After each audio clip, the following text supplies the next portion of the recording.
Hey, welcome to Farm Talk Friday. It is July 5th, 2024.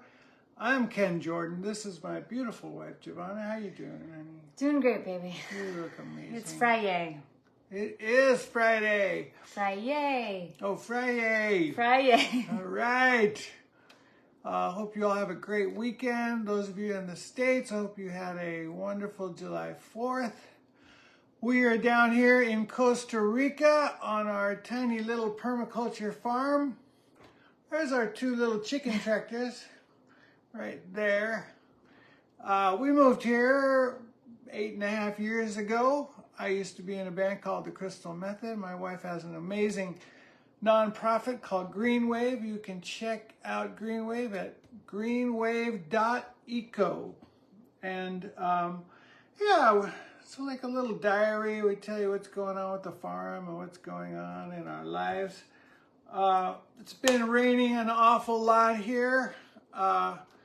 It makes my training hard. I race triathlons, and I have a race coming up on July 28th in Punta Arenas. So if you're in the area, come on by and say hi. Yeah, last one was interesting. Ken's mom came down. Can I tell the story? Oh, from a year ago, yeah. Yeah. So last year, Ken's mom comes. This was the first triathlon she saw you in, I believe. Yeah. She'd never watched him race. And of course, something happens, and we don't see Ken for like forever after the swim, which is the first event, the first leg of the race. Yeah.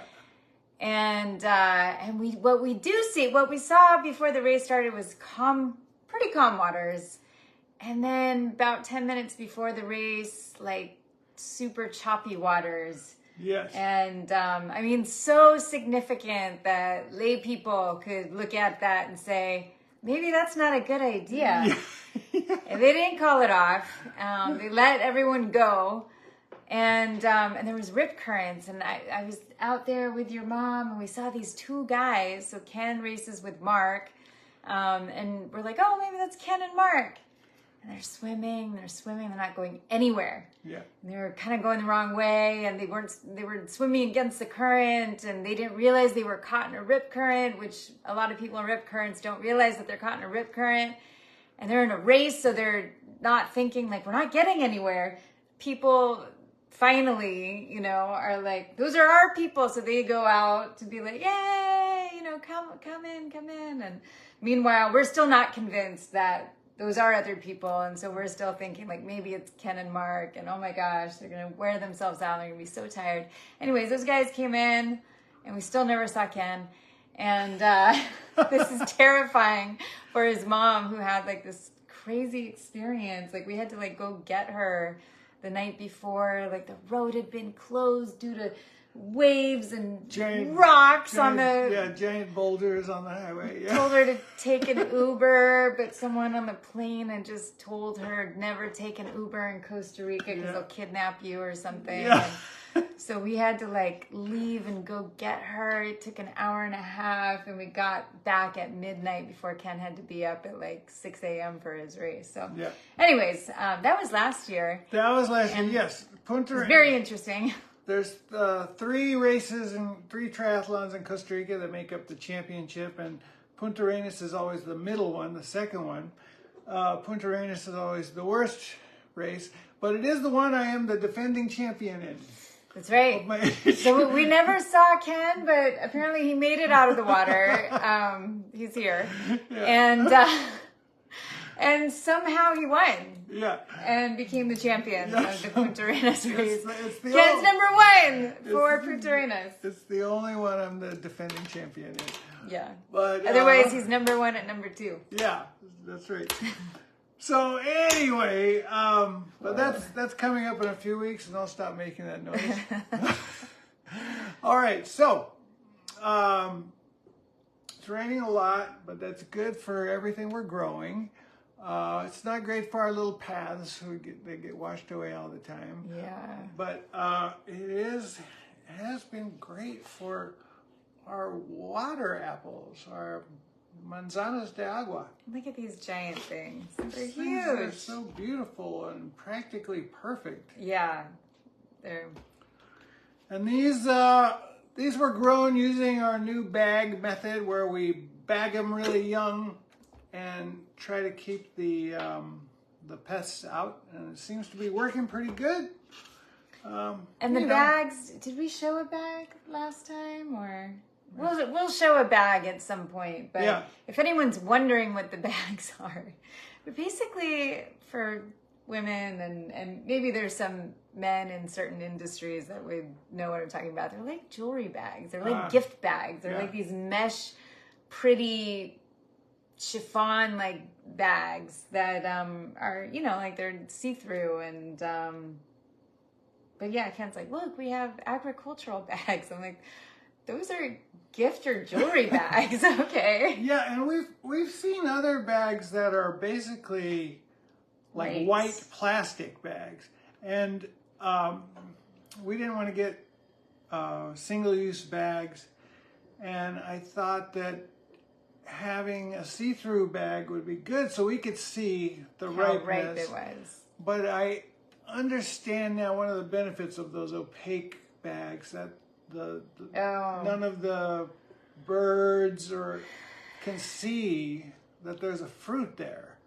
Where ours, sometimes they do see the fruit and see a ripe fruit, and they get in and somehow tear the bag off. But I would like to say this is still our harvest. that's right. So even though we've lost a few, Totally working great. I think we're doing okay. It's super pretty, isn't it? Abundancia. Abundance. All right. anyway. What else is happening? Well, I don't know. This week I've had some projects. So I think I said last week that I was really amused by all these, what like some people would consider weeds, but they're like these really beautiful ground covers. And so sometimes they're growing in places that we don't necessarily want them to grow. But instead of just, I mean, nothing goes to waste here. Like we can compost it or whatever. The weeds can be hard though, because like you don't necessarily want to just like throw that somewhere and then have it grow where you don't want it to grow.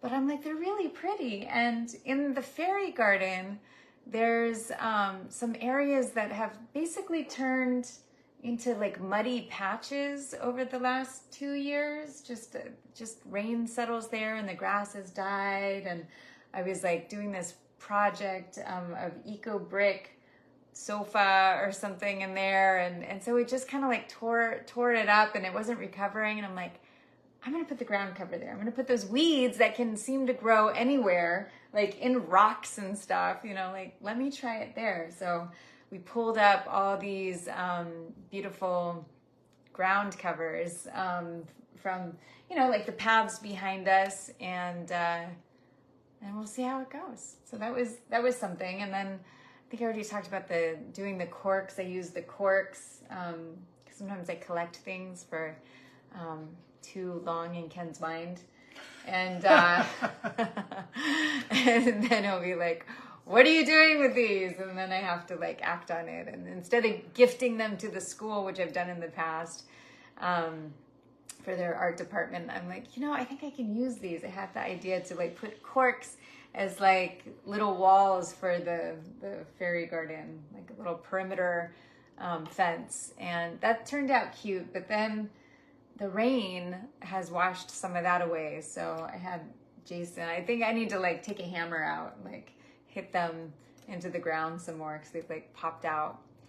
And then I had this other project. So sometimes I just feel like, what is it? Permaculture principle number 1 is observation. Like for me, observation is the biggest thing that you just come back to over and over again. And so often, I'm just walking around and I don't even know if I would say that I'm thinking about what I can do, but I just see what can be done. And sometimes ideas come through me. So sometimes I feel like the land itself is like, hey, you could do this. And I'll be like, yeah, I could. And then I do sometimes. So there's this lot that's next to our friend Pippa's that we technically own, and it's like cacao. And so anyway, Pippa had this idea that because some of these lots that we have now are, even though we technically own them, they're for the community so that they would stay green and just like be more communal, sort of. It's a green zone. It's a green zone. Okay. So anyway, but we inherited this cacao, and they were kind of like already planted in lines. And so that lot, I don't know if I would say it mirrors, but it's across the street from Memento Oro. And like, there's this special memento, the purple moment that happens across the street. And so anyway, for those of you who don't know what Memento Oro is, none of you. I talk about Memento Oro here sometimes. It's this amazing tree that's here in Costa Rica. I think it's in other places too. But anyway, one day a year it has these amazing bloom of yellow flowers, and then they all drop. Yeah, well, they pop off the tree and they spin around slowly, and then they fall to the ground and canvas it with bright yellow. So anyways, there's just something that happens there, and there's like this throughway, and Pippa wants to make like a sacred fire there, and so whatever. So like there's like this big like hallway of sorts that, I don't know, that I just like, I've been seeing, and yet like it's grass. Like this whole thing is grass, and I could have like the grass cut in that section, and we've been doing that. But the palm trees gave me an idea, and they said that I could use their palm fronds to put down on the ground, which will not necessarily kill the grass, but it'll keep it down. Because anywhere I put palm fronds in the past, the grass does not, it might grow up a little bit, but it doesn't get crazy, and we don't have to like cut it anymore. So we're gonna make this pathway into palm fronds, and I also created another palm frond pathway. So those were my palm frond highway. Palm frond highway, okay. Palm frond sidewalk. I think pathway is saying. Palm frond freeway. Freeway. Yeah. Okay. So anyway, those were kind of my projects this week. All and right. then tomorrow I have, well, yesterday was our dear friend Hope's birthday. Happy birthday, Hope. Happy birthday, Hope. She's one of our most avid watchers. And she's having a hard time. I don't know how the onset came on, but she's having back issues. Like, to say like her back was thrown out might be an understatement, but she's kind of immobilized right now. And so she has a fundraiser going on, and I wanted to do something. And so tomorrow, I'm going to have some sort of workshop, and I think I'm going to kind of turn it into like more of an online offering. So I will post that link after Farm Talk Friday. And then next week, actually, we're going to have a permaculture day here on Saturday, and it'll be kind of like the new start to like a new version of Permaculture Party Club. Are you excited? No. Anyways, but it's a permaculture day. People come over and you can get some education, and then we'll chill. But then like during the chill time, like it'll be AMA. You can ask me anything. And I think it should be fun. It'll be rain or shine, and a list of what to bring will be on the link that I share soon.